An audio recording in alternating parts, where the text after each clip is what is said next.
Today, we're digging into something pretty incredible. A massive $630 million plan designed to tackle the two biggest obstacles holding back an entire country's economy. I mean, it's a huge question, isn't it? How do you actually do that? Well, in this explainer, we're going to unpack one very specific and seriously ambitious answer that was put into action in Nepal. Okay, so let's get into it. Before you can fix a problem, you have to know exactly what the problem is. For Nepal, a really deep analysis identified what economists like to call binding constraints.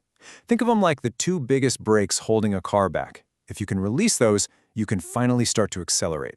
And here they are. First, a simple lack of reliable electricity. I mean, just imagine trying to run a business when the power cuts out constantly. You can't. And second, incredibly high transport costs. Nepal's a mountainous country, right? So if it costs a fortune just to move goods from A to B, your economy is going to grind to a halt. These weren't just small issues. They were the problems holding everything else back. So to go after these problems head-on, a major international partnership was formed, and they had a mission statement that was just crystal clear. The goal? Simple, but so powerful. Reduce poverty by creating economic growth. That was the North Star for this whole thing. The solution took the form of this massive, targeted investment agreement. It's called the Millennium Challenge Compact, and it's basically a powerhouse partnership between the United States and Nepal. And the foundation of this whole thing was a huge grant from the U.S. government's Millennium Challenge Corporation. You'll see it called the MCC. We are talking $500 million. Seriously, let that sink in for a second. $500 million. And get this, it's a grant, not a loan. That's a huge deal. But listen, this was no handout. This was a real partnership. The government of Nepal stepped up in a big way, committing $130 million of its own funds. That shows some serious skin in the game, a real investment in their own success. And you put those two together, and what do you get? A joint investment of $630 million. Just a massive amount of capital, all aimed squarely at one thing, building a better future for Nepal. Okay, so you have all this money and this big plan. Who's actually in the driver's seat on the ground? Well, to make sure everything was focused and accountable, the government of Nepal set up a brand new independent group called MCA Nepal. Their whole job is to manage this program and see it through. All right, the money's there, the team's in place. Let's get into the nitty-gritty of the plan. First up, project number 1. This one is all about powering progress by fixing that critical electricity shortage we talked about.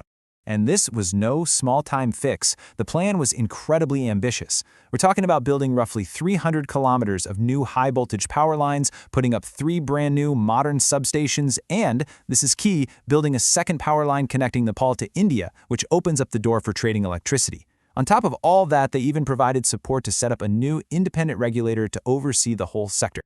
Now, take a quick look at this. And don't worry, you don't need to read every single word in every box. What this shows you is just how deep the strategy went. This wasn't just about throwing up some power lines and hoping for the best. It's a complex, interconnected system designed from the ground up to get real, lasting results.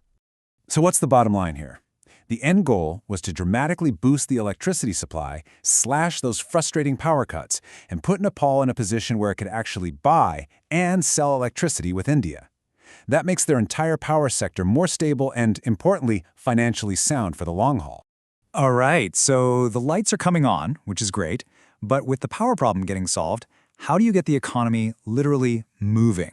Well, that brings us to Project 2, which is all about paving the way forward by tackling those sky-high transportation costs. And this whole approach was about working smarter, not just harder. It was a 3-step strategy. Step 1, use better data and planning to figure out which roads needed fixing the most. Step 2, actually fund the maintenance work on up to 305 kilometers of those key roads. And Step 3, use a learning-by-doing approach to build up local skills for the long run. And here is a really clever part. This is just brilliant economic thinking. They created a special matching fund. For every single dollar Nepal invested in road maintenance, above what it normally spent, this fund would kick in $2 more. It's a super powerful way to encourage the government to invest more of its own money for the long term. So that's the plan. Hundreds of millions of dollars invested, 2 huge projects rolling. But what's the bottom line? Let's talk about what success actually looks like, both for the people of Nepal and for the economy as a whole. while the human impact is expected to be just enormous. A more stable, reliable power grid is projected to directly benefit about 23 million people. That is a massive chunk of the country's population whose daily lives and futures could be fundamentally improved. Okay, but what about the money? Does this all make good economic sense? This table shows something called the economic rate of return. Basically, it's a way to measure how good of an investment this is over the long run. Anything over 10% is usually considered pretty solid. Well, the electricity project is projected to deliver a strong 12% return. And look at the road maintenance, a whopping 29% return.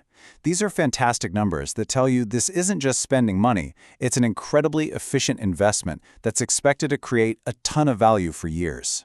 You know, when you step back and look at the whole approach, carefully identifying the biggest roadblocks, forming a real partnership, and making these targeted smart investments, it's incredibly powerful. And it leaves us with a pretty big question to think about. Could this be a new blueprint for how we approach global development all over the world?